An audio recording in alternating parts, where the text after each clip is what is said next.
morning, everyone. Good evening, good afternoon, wherever you are, and welcome to this week's Weekly Energy Boost. My name is Elisheva, and I'm here all by my lonesome.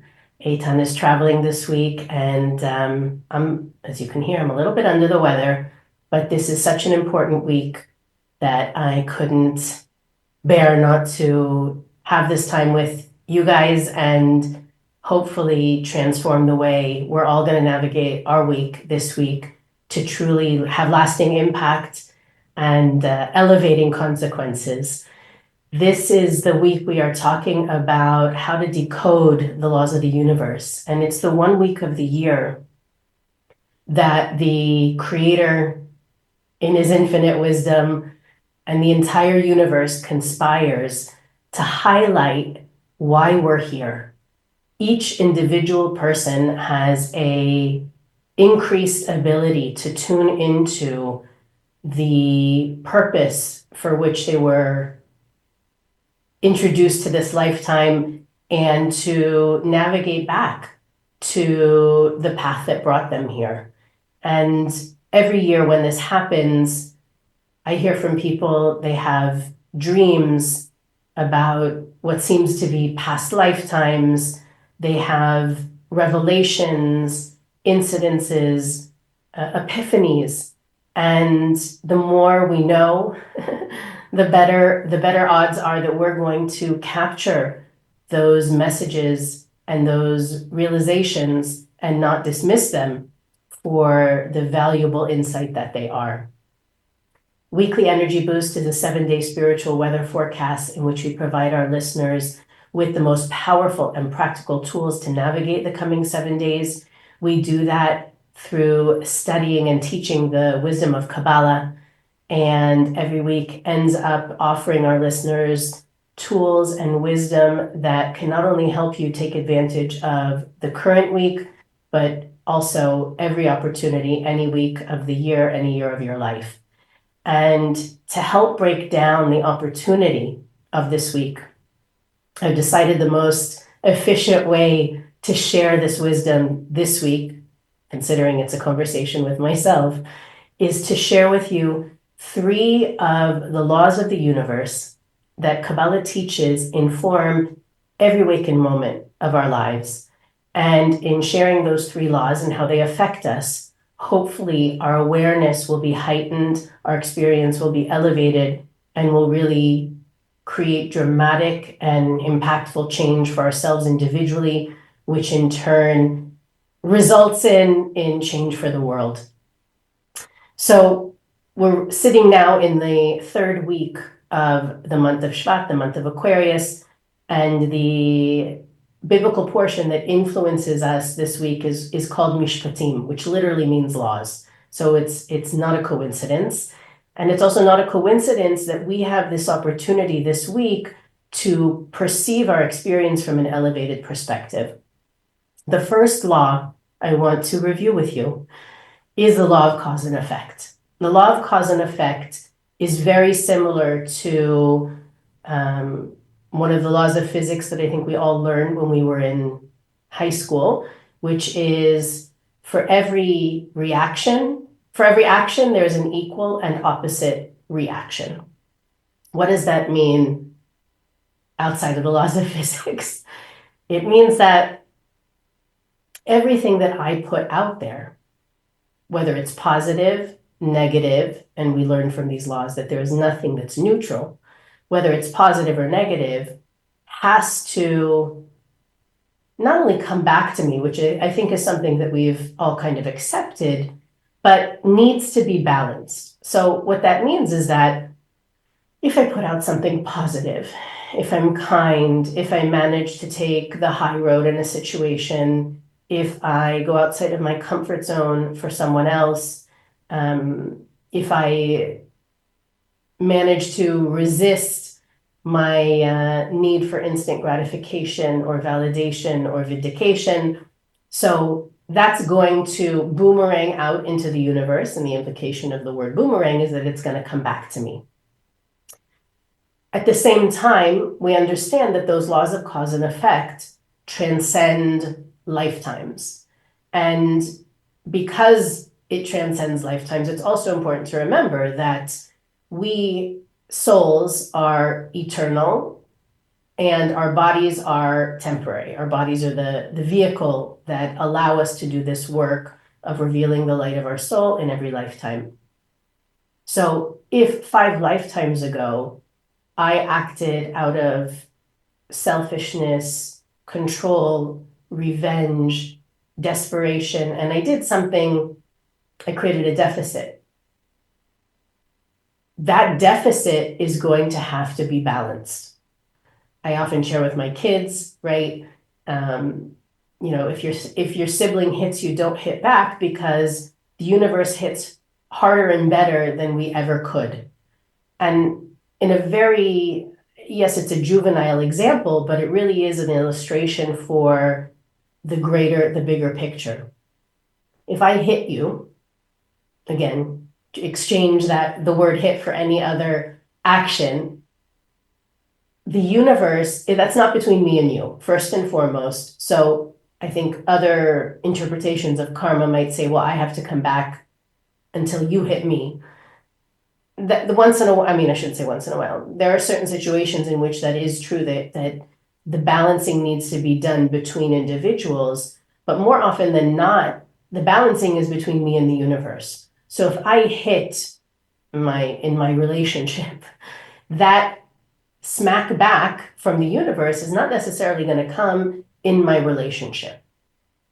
And looking at the laws of cause and effect is important, because the law of cause and effect also implies that everything in my life happens for a reason, which again, we accept on the mundane. I'm sitting in traffic for a reason. My toast is burnt for a reason. I didn't get the promotion for a reason. But when very dramatic events take place, it's very hard to accept that this is in my life for a reason.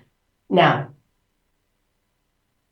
when you take into account reincarnation, you understand that it's not about keeping score in this lifetime. I'm a good person, I don't deserve this, but rather everything that comes to me is actually coming to elevate me. If I, in a previous lifetime, or even in this lifetime, before I was aware of the spiritual laws, if I created some sort of energetic deficit, if I was a taker, if I was hurtful, anything that I could have done, it is for my benefit that I do not continue to live my life operating at that deficit. So however the universe sees is the right way for me to balance that deficit out, that's what's going to attract the situations and the circumstances to help me balance it. The reason that things happen is never for me to feel like a victim, for me to feel helpless or hopeless. It is for me to learn a lesson, to grow, to elevate, to heal, to transform. And that cannot be said enough. Now, that lends the conversation to the second rule, the second law of the universe. The second law of the universe that I want to share with you today is the law of free will. The law of free will dictates basically that the only way I can truly transform this lifetime, my experience, my own trajectory, let's call it, is when I exercise my free will. What does that mean? This morning, when you woke up, you made your coffee, you sat in your favorite chair, you picked out what you were going to wear today, you checked your email to see what you have to do today. All those things, on one hand, you may perceive them as, okay, I could have laid in bed all day, I could have hit snooze again. Those are all true statements. But most of the way that we go about our lives is autopilot, robotic, automatic, even if, let's say, you decide, okay, I'm not having coffee at home today, I'm going to grab a latte on the way to the office. Or I normally work at home, I'm going to go into the office today. Most of the things that we perceive in our life that are decisions are actually byproducts of moments in our lives where we exercised free will. According to Kabbalah, exercising free will isn't, I normally go for chocolate ice cream today, I'm going to have vanilla. That's not exercising free will. Exercising free will is, my natural tendency is X, and I'm choosing to transcend my natural default reaction. The only time we truly change our movie, the story of our lives, is when we transcend our nature. And so when we experience a reality, like I alluded to earlier, right, the laws of cause and effect dictate that I need a particular circumstance that, for lack of a better adjective, sucks. I have a choice there. I can roll around in how much it sucks. I can roll around in how terrible it is, or how other people have it better, or why me, or I wasn't prepared for this, or I don't deserve this, or other people have it so much better than me. If I can transcend that natural normal programming, and by the way, your natural normal programming might not be pity party. Whatever your natural, maybe it's to blame your childhood. Maybe it's to blame the government. Maybe it's to blame your neighbors. It doesn't matter what your natural tendency is. And your natural tendency may not be blame at all. It just happens to be easier to poke fun at those. Only when you transcend your normal, let's call it default programming, do you change the course of your life. And I think we know it, but I think that it's important to highlight that this week, because if you can be clear about the limiting behaviors, the limiting beliefs, the limiting routines that you have in your life, and break free of them, you will start to experience an even better reality. Now, I happen to have spent the last week in bed, and a lot of that time being able to do nothing obviously sheds great light on the things you normally do that you don't even think about doing, that are so automated that you can't do in that moment when you're not able to get out of bed.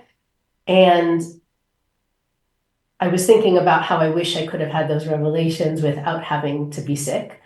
But sometimes the universe says, and then maybe that's a great example, and that's why it had to happen. Sometimes you need to be knocked off your behind, or knocked onto your behind, as it were, to recognize the opportunities for change, transformation, and growth. Now, sometimes getting knocked off or knocked onto your behind, getting the flu is a relatively gentle version of getting knocked, but those opportunities to reassess, these behaviors don't serve me. I am making myself and everyone around me miserable when I do X, Y, and Z. What can I do to shift the energy or the environment at work, in my home, in my physical well-being? Only making those transcendent shifts will lead to a change in your environment. So the two laws are inextricable, right? On one hand, here comes Weekly Energy Boost and says, you are bound by the laws of cause and effect. Then it comes and says, teachings of Kabbalah come and say, no, if you do not like what's going on, and maybe this is the best way to say it, your movie, the movie of your life, is playing based upon who you are. If you do not like your movie, change who you are. And that leads us to the third and final law we're going to talk about today. Obviously, it's not final, but it's a great way to understand. Great, Elisha, I heard you. I want to change my reality. I don't know how to do it. Here comes the third law. This is the law of similarity of form. Now, this goes back to creation. According to Kabbalah, the creation story that maybe we're familiar with in the Bible, or even the scientific creation story, which we often call the Big Bang. Those two are, first of all, very much related, but also have the same cause. The same moment brought those two stories into motion. And that is what we call the thought of creation.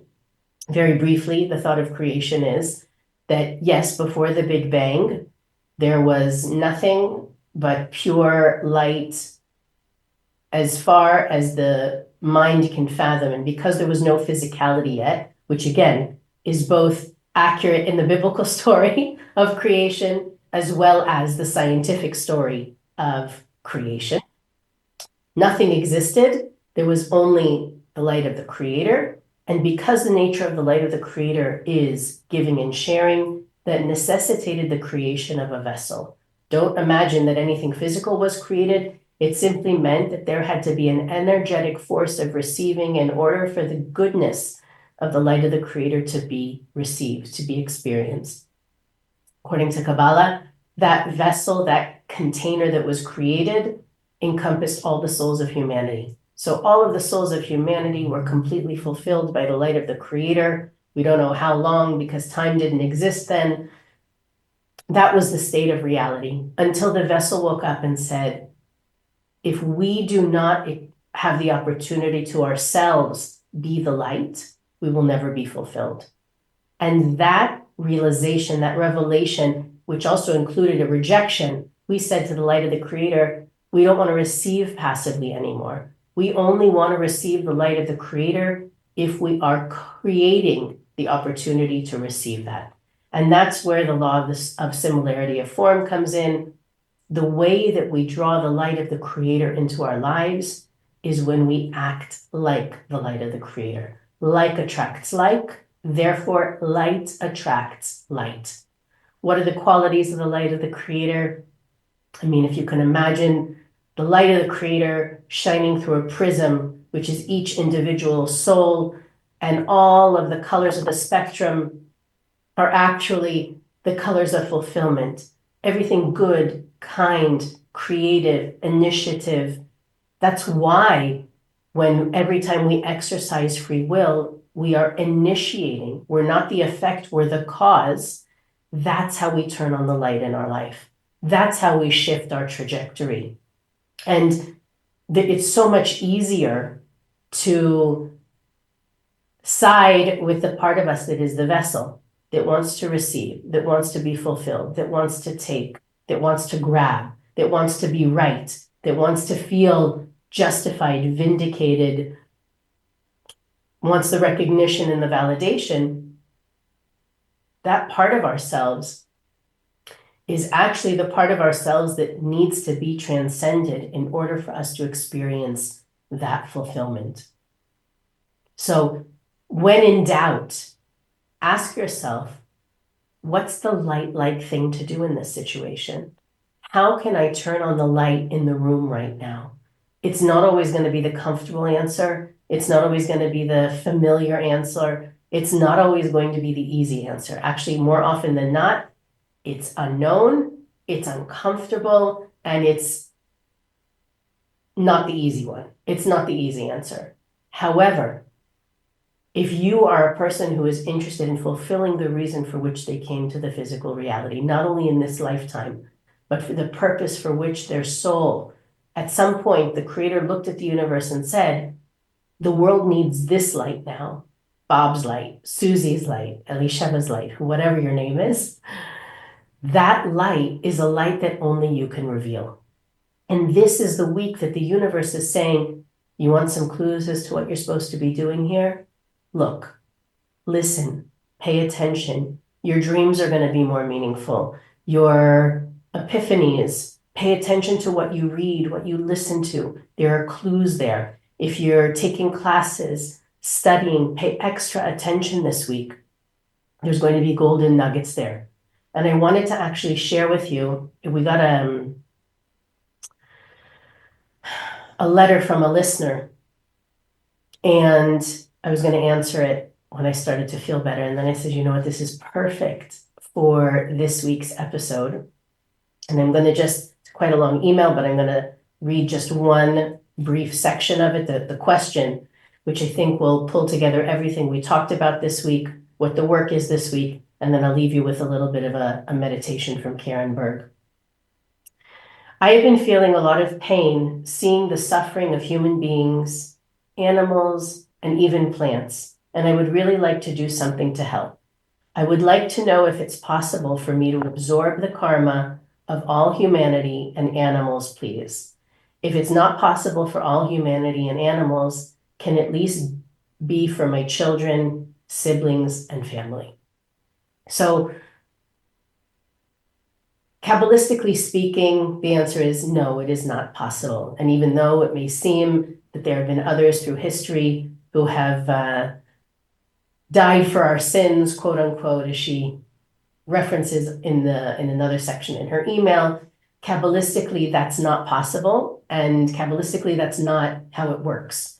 Each one of us has a fragment of that original vessel, and each one of us in that place called the endless world, where the creator's thought was only to benefit the creations, it was us, the creations, who said, unless we'll be the creator, we won't be fulfilled. Therefore, our experience of pain and suffering in the physical reality, as we see it so prevalent today, is part of the healing process.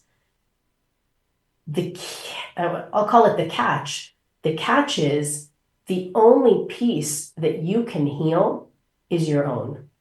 You can inspire others to heal themselves. You can meditate and pray for others to heal themselves, but you can only do the work of your soul. Now, if you understand that what brought all of us to the physical reality is the desire to be the creator, taking that ability away from your friends, from your family, from your siblings, from your children, from plants, from animals, actually works against the purpose of creation. Each shard of that original vessel craves at its essence to be the creator. Taking away their pain, taking away their free will, taking away the influence of the laws of cause and effect on those sparks is actually preventing an end to pain and suffering in the world. Each one of us has our own spark to reveal. And in that sense, preventing someone else, and I relate to this question. I know that especially for those of us who are parents, we want to shield our kids from the pain in the world, from the negativity, from the darkness. But we have to remember that even our children are not ours. They're also shards of that original vessel that have come here to reveal their unique light, their unique piece of the puzzle, for which no one else can do their work but them.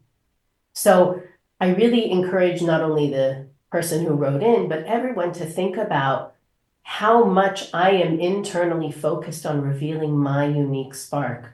How distracted am I by everything else that's going on in the world? And how can I use this week to refocus my work of revealing my own spark? I gave you 3 great ways to do that. And I also want to wrap up this week's episode by sharing with you a meditation from my teacher, Karen Berg. I don't know, I think it was shared originally in 2019, but it really does pull everything that we talked about together so beautifully. And I think if we all take advantage of what this week has to offer, we will find ourselves are a part, not simply watching dramatic shifts as they take place around us, but literally being a part of those dramatic shifts. And P.S., one of the greatest side effects of revealing your unique light, healing, transforming, elevating yourself is greater joy and fulfillment and peace for you. There's nothing on the planet more fulfilling than manifesting your purpose. So Karen Berg writes, this week in your meditations, be open to traveling back to the past. Be willing to understand a little bit better of where you came from, so you may know where to move forward. Recall the times of childhood. What did you enjoy doing? What were your dreams? What did you love to play? Our closest connection to our past life can be felt as children.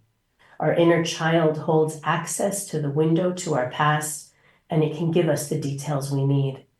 Be open to understanding that who you are today is a culmination of all you have been. You stand on the shoulders of your previous lives, and you are the summation of all you have learned and experienced. So be kind to yourself.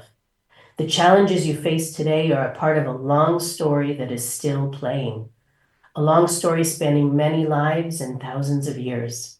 You are not quite yet the beautiful finished work of art. You are a beautiful vessel, but still in the making. Allow life to shape you. Embrace it.